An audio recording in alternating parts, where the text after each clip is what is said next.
a machine can make 81% of its own weight, vanish, what's it doing under a cacao farm in Colombia? That's the question that's been haunting me, keeping me awake for weeks. It's a question that could rewrite every science textbook on Earth.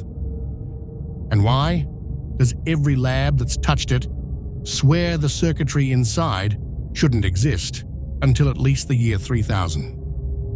This isn't just a curiosity, it's a paradigm shift. I'm Alex, and for the past 8 weeks, my crew and I have been chasing the one artifact that turns Bob Lazar's wildest claim from late-night punchline to working blueprint. This isn't just a story.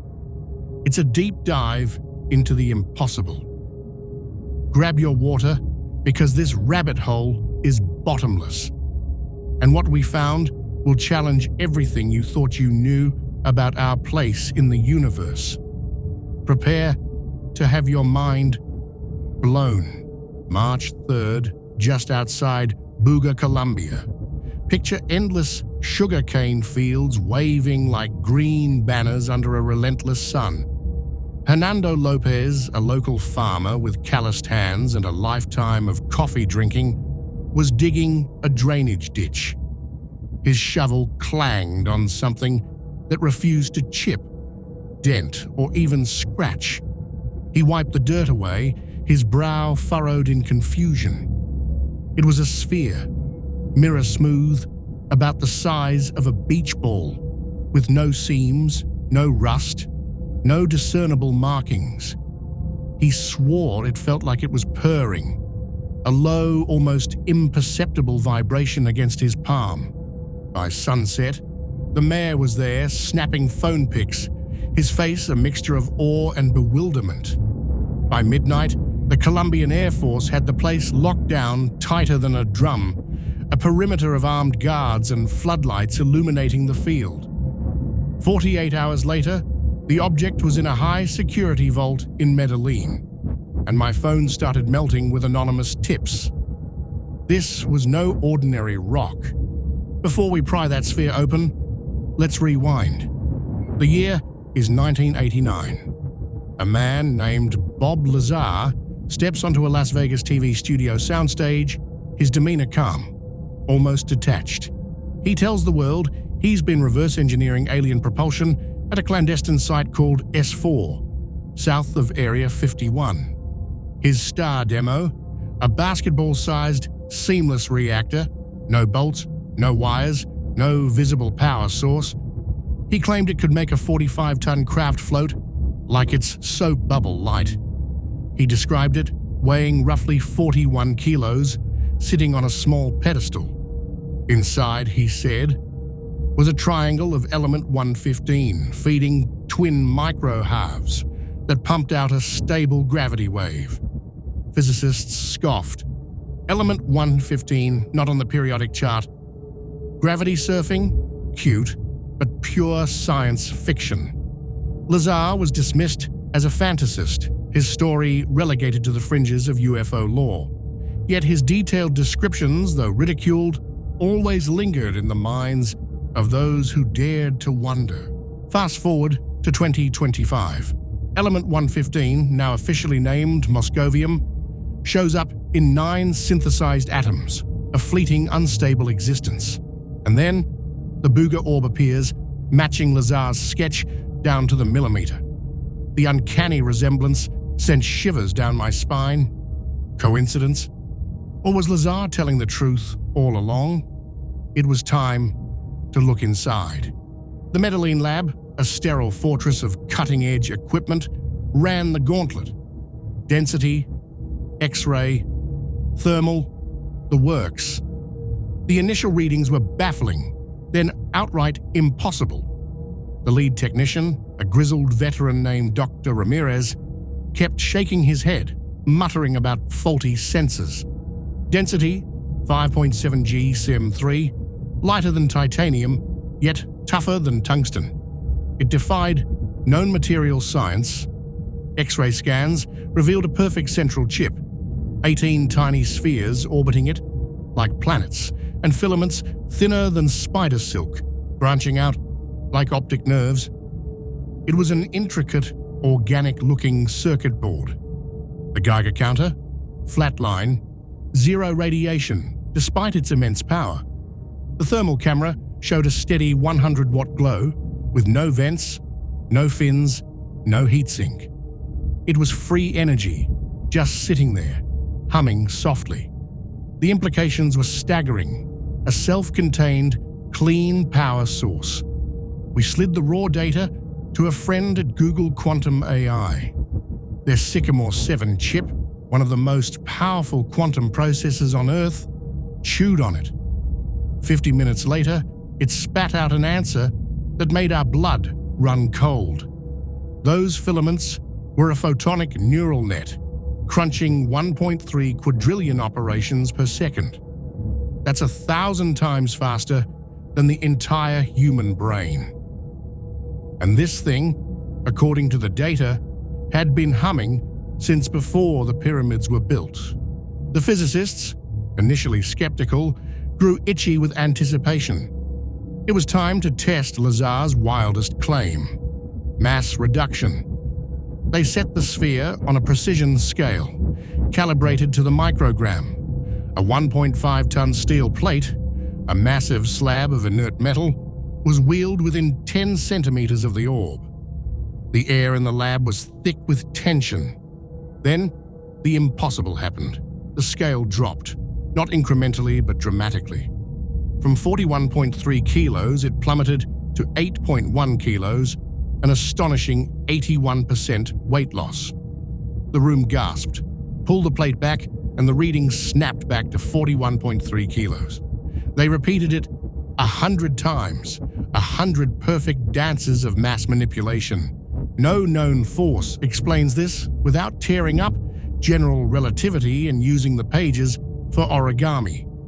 Dr. Valentina Moreno, the lead physicist, a woman known for her blunt honesty, typed me a gloriously succinct email. Either Einstein had a loophole we missed, or someone's yanking our chain from orbit. This wasn't just a scientific anomaly, it was a direct challenge to the very foundations of modern physics. While physicists argued over the implications of gravity manipulation, linguists geeked out on the sphere's surface. Faint, intricate grooves formed symbols, almost imperceptible to the naked eye.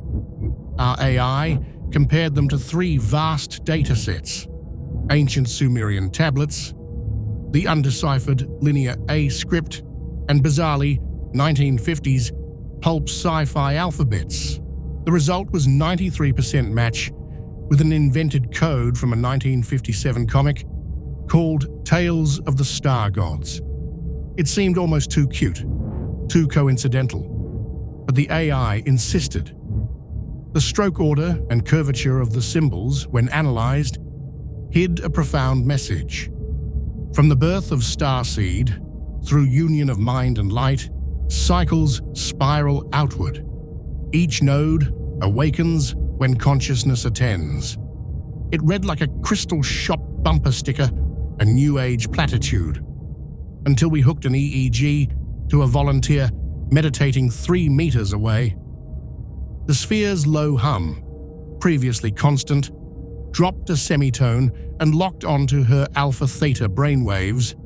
As she relaxed deeper, the hum followed within half a second, mirroring her state. 8 volunteers later, same tango. The orb wasn't just a machine, it was listening. It was responding. Enter Dr. Elena Vargas, a renowned neuroscientist from Cali University. Her eyes, usually sharp and analytical, held a glint of pure wonder. She rigged a high-density EEG net, a cap bristling with electrodes, and ran a double-blind study. 40 trials, meticulously recorded, every single time. The sphere mirrored the volunteers' brain rhythms, not the other way around. "It's not reacting," Elena declared, her voice hushed with awe.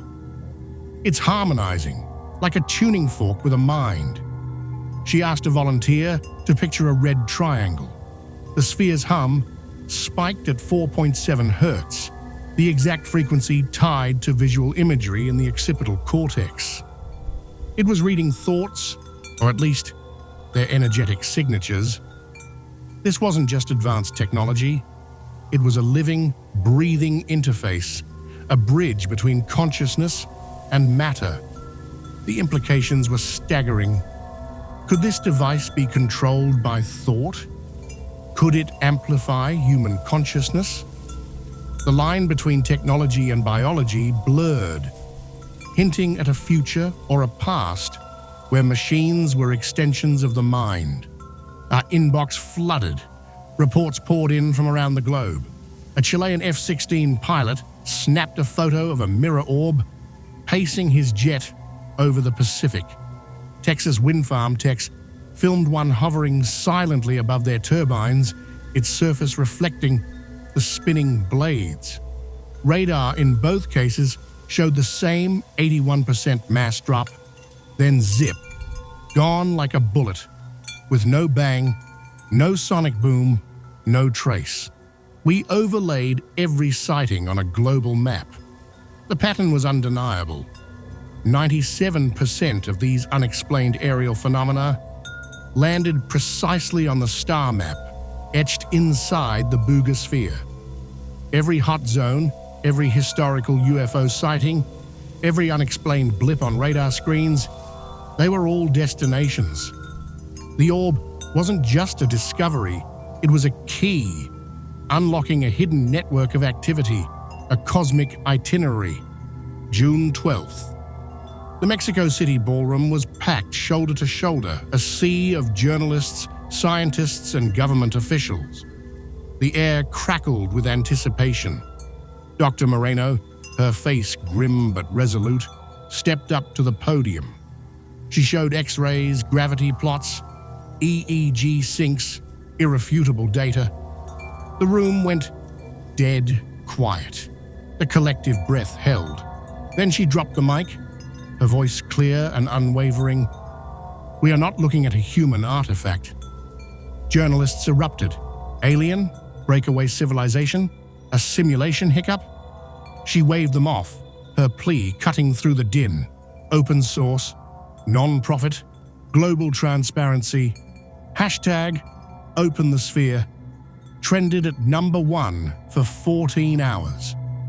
The world was finally waking up.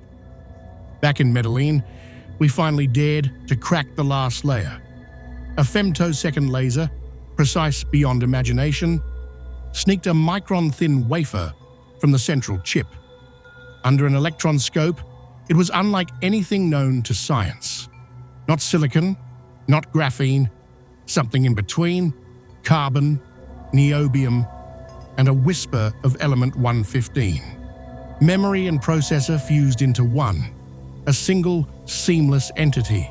Data pulsed through photonic waveguides, bent like DNA helices. We ran a low-power scan, a cautious probe into its ancient memory. A hologram bloomed in the air above the chip. Star maps, each with a precise timestamp. The earliest, May 4th, 65,000. BCE, long before we scratched stick figures on cave walls. The latest, December 21st, 2045, that's 20 years out. 3 worlds on the map hadn't been announced yet by Kepler or TESS. This wasn't just a device, it was a cosmic diary, a record of journeys spanning millennia. What happens in 2045? The sphere clammed up, its holographic display ending abruptly. But the stream ended with the same glyph from the outside, the union symbol. Was it closing a cycle? Booking a rendezvous? We overlaid current UAP hotspots, 97% match. Every blip, every unexplained sighting was on the map. It was a roadmap to a future event, a cosmic appointment. The implications were chilling and exhilarating. Were we being observed? Guided? Was this a countdown to a revelation, a grand unveiling? The sphere, silent now, held the key to our future, a future intertwined with something far beyond our current comprehension. July 3rd, the hum stopped. Absolute silence. The lab, usually alive with the low thrum of machinery, felt eerily still. 23 minutes later, one sharp, unmistakable pulse at 1420 megahertz, the hydrogen line. Every radio dish on the continent, from Arecibo to the VLA, lit up, their receivers screaming. The message was clear, concise, and encoded two numbers, 1947 and 33. 19 to 47, the tetrahedral latitude tied to every solar system oddity, from Martian pyramids to Jupiter's storms. 33, take your pick, conspiracy bingo. Together, they pointed to a set of GPS coordinates. Buga, Colombia, 50 meters from Hernando's ditch. It was a beacon, a homing signal, a call to action. We hopped a red-eye to Bogota, the urgency a palpable thing in the cabin. We tore down the dirt road, the familiar sugarcane fields blurring past. The sphere was gone, vanished, left behind, a hemispherical dimple, glassy like the ground had flash melted and cooled mid-breath. At the bottom, one wafer, the same cut we stole, now engraved, cycle acknowledged, path confirmed.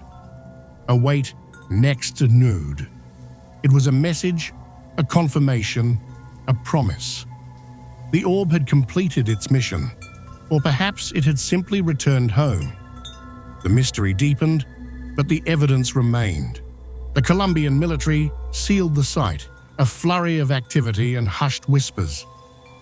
International scientists banged on the gate, desperate for access. Forums melted down. Some swore the orb was taken back by its owners. Others insisted a C-17 slipped in under radar. Hernando? He sold his story to Netflix, retired on royalties he won't discuss, a quiet millionaire. We dumped every kilobyte of data online, open source, as promised. Within days, labs in Japan and Germany replicated the mass loss trick using superconducting rings and microwaves. They only shaved off 3%, a fraction of the orb's power. But it was proof. The effect wasn't stage magic. The starting gun fired. The race for gravity control had begun. If the Boogosphere is alien, it just handed us propulsion, energy, and consciousness science in one gleaming package. It's a gift, a challenge, a blueprint for a future beyond our wildest dreams. If it's human, someone cracked gravity in 1989 and buried it for 35 years. A secret kept from humanity. Either way, the tech's real. The only question left, who gets the keys next? Who will unlock its full potential? This discovery isn't just about a strange object. It's about our future, our place in the cosmos.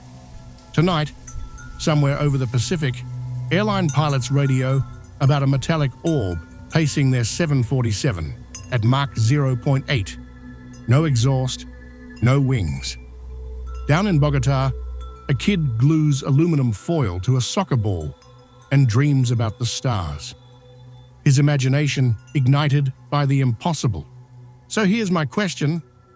If we're standing on the edge of unlimited clean energy and star travel, why are we still slugging it out over barrels of oil? Why are we clinging to old paradigms when the universe is literally knocking at our door?